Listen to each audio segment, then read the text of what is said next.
selamat datang kembali di podcast kita yang bakal ngajak kamu jalan-jalan ke masa lalu bareng aku Salwa. Aku Atar. Dan aku Jessica. Hari ini tuh kita punya topik yang seru banget dan juga penuh makna. Kita tuh bakal ngebahas salah satu organisasi yang berani banget buat ukuran zamannya. Bener banget, ini bukan cuma soal organisasi biasa, tapi gerakan yang waktu itu udah berani ngomong soal kesetaraan dan kemerdekaan. Padahal Indonesia aja belum merdeka loh. Yap, bener banget, namanya Indonesia Partai. Mungkin gak sepopuler Budi Utomo atau Sarekat Islam, tapi perjuangan mereka tuh luar biasa berani dan visioner banget. Nah, kalau kita lihat dari sejarah, organisasi ini tuh lahir dari semangat 3 tokoh keren, Dawes Dekker, Dr. Cipto Mangkusumo, dan Ki Hajar Dewantara. Tapi tenang, itu nanti bakal kita bahas di segmen utama. Nah, di pembukaan ini kita mau ajak kamu buat bayangin dulu suasana waktu itu. Zaman ketika rakyat Hindia Belanda mulai sadar kalau mereka juga punya hak buat menentukan nasib sendiri. Kebayang gak sih gimana rasanya hidup di masa penjajahan, tapi punya keberanian buat ngomong, kita juga bisa merdeka. Itu tuh gila banget sih, apalagi di masa yang penuh tekanan politik kayak waktu itu. Makanya episode kali ini tuh bakal jadi perjalanan yang menarik banget. Kita bakal ngebahas gimana Indonesia Partai muncul dan apa tujuannya dan kenapa akhirnya tuh mereka tuh dianggap terlalu berani sampai dibubarkan oleh pemerintah kolonial. Jadi, siapin posisi paling nyaman kamu, pasang headset, dan biarkan imajinasi kamu mundur ke awal abad ke-20. Karena di balik nama Indonesia Partai, ada cerita tentang semangat, keberanian, dan cita-cita kemerdekaan bangsa. Nah, mungkin banyak yang penasaran ya, kenapa sih kita tuh milih ngebahas Indonesia Partai? Kan banyak banget organisasi yang bergerak di masa itu.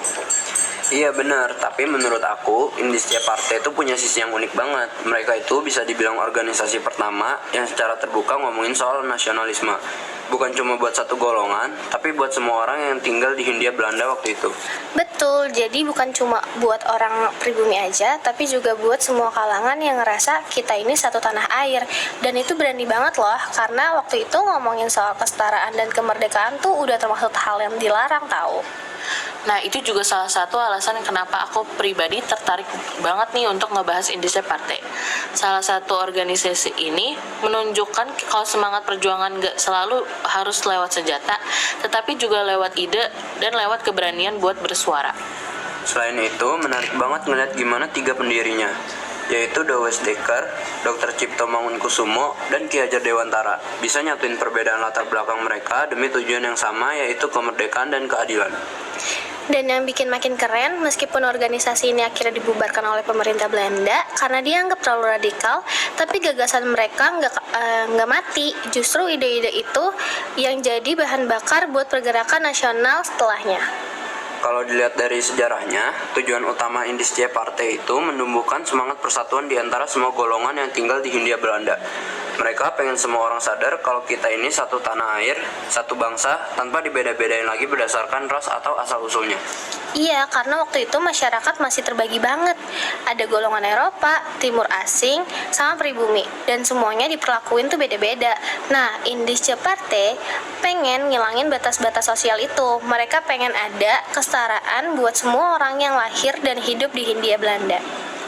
Dan itu tuh termasuk gagasan yang berani banget loh di masa itu.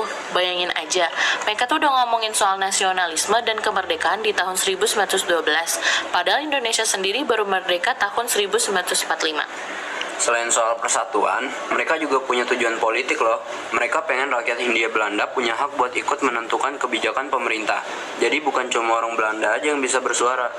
Terus mereka juga menekankan pentingnya pendidikan dan kesadaran nasional. Karena lewat pendidikan, rakyat bisa sadar kalau mereka itu sebenarnya punya kekuatan buat berubah dan melawan ketidakadilan. Betul banget, jadi itu bisa dibilang gagasan Indonesia Partai ini nggak cuma soal perlawanan, tapi juga soal pencerahan. Mereka tuh ngajak masyarakat buat bangkit, sadar, dan bersatu. Dan yang keren, ide-ide mereka ini nantinya ngasih pengaruh besar buat organisasi pergerakan lain setelahnya, kayak Budi Utomo dan Sarekat Islam. Bahkan semangat satu nusa, satu bangsa, dan satu bahasa, itu sebenarnya udah ada di konsep Indonesia Partai jauh dari sebelum itu loh. Keren banget sih, dari sini kita bisa lihat kalau perjuangan itu nggak selalu harus lewat senjata. Kadang ide dan keberanian buat berpikir beda aja udah cukup buat ngubah sejarah. Nah, sekarang kita bakal masuk nih ke topik utama kita hari ini, yaitu organisasi paling berani di masa penggerakan nasional, yaitu Indische Partei. Bener banget, organisasi ini berdiri tahun 1912, di masa ketika rakyat Hindia Belanda mulai sadar kalau mereka juga berhak menentukan nasibnya sendiri. Tapi yang bikin menarik, Indische Partei ini nggak cuma sekadar organisasi politik loh, mereka membawa gagasan besar tentang persatuan dan kesetaraan. Iya, apalagi para pendirinya Dewes Dekker, Dr. Cipto Mangunkusumo, dan Ki Hajar Dewantara punya latar belakang yang berbeda-beda, tapi punya satu tujuan yang sama, yaitu melawan ketidakadilan dan diskriminasi yang terjadi di tanah jajahan. Nah, yang paling terkenal salah satu pendirinya Ki Hajar Dewantara pernah nulis nih artikel yang nyindir banget Belanda. Judulnya Als ik eens Nederland was, atau Seandainya Aku Seorang Belanda. Di situ dia tuh nyindir banget tuh pemerintah kolonial yang ngaku membawa kemajuan tapi malah menindas rakyat pribumi. Nah, tulisan itu bikin heboh banget waktu itu, karena lewat kata-kata sindiran itu, Ki Hajar Dewantara nunjukin keberanian luar biasa. Dia berani ngomong hal yang gak berani diucapin sama siapapun. Dan dari keberanian kayak gitulah semangat Indische Partei lahir. Semangat buat menyatukan semua orang yang tinggal di Hindia Belanda tanpa memandang ras atau asal-usul. Karena buat mereka, kita semua sama-sama anak bangsa yang berhak merdeka. Makanya organisasi ini tuh bukan cuma penting secara sejarah, tapi juga menginspirasi banget. Mereka tuh ngajarin kita kalau perjuangan bisa dimulai dari pikiran dan kata-kata, bukan cuma dari senjata. Tapi guys, meskipun Indische Partei punya gagasan yang keren dan maju banget, organisasi ini sempat dicap sebagai organisasi radikal oleh pemerintah kolonial Belanda. Iya, disebut radikal karena mereka berani banget ngomongin hal yang waktu itu dianggap terlarang. Padahal di masa itu pemerintah Belanda pengen rakyat Hindia Belanda tetap diam dan nurut aja.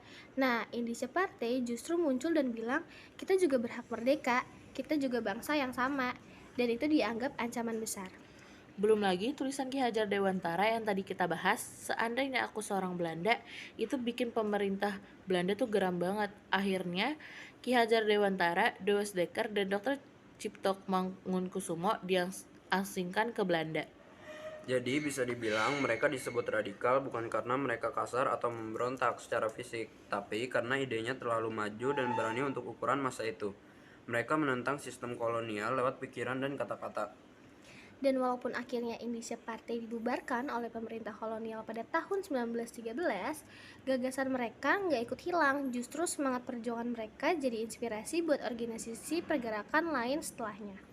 Iya, dari situ tuh muncul tuh kesadaran bahwa perjuangan bangsa Indonesia nggak bisa dibendung apa yang dimulai Indische Partei jadi fondasi penting buat lahirnya gerakan nasional lebih besar di tahun-tahun berikutnya. Jadi, kalau hari ini kita ngebahas Indische Partei, itu bukan cuma tentang sejarah masa lalu, tapi tentang keberanian buat berpikir beda dan menentang ketidakadilan. Mereka ngajarin kita kalau perubahan besar bisa dimulai dari hal kecil, dari ide, dari tulisan, dan dari keberanian buat bersuara. Benar banget, semangat mereka masih relevan sampai sekarang. Karena tanpa keberanian, orang-orang seperti mereka, mungkin Indonesia nggak akan menjadi seperti ini. Oke deh, itu dia pembahasan kita tentang Indische Partei, organisasi radikal yang menyalakan api nasionalisme Indonesia. Makasih udah dengerin sampai akhir. Jangan lupa share podcast ini biar makin banyak yang tahu kisah perjuangan hebat di balik kemerdekaan bangsa kita. Sampai ketemu lagi di episode selanjutnya. Tetap semangat belajar sejarah, karena dari masa lalu kita bisa ngerti arti perjuangan yang sebenarnya.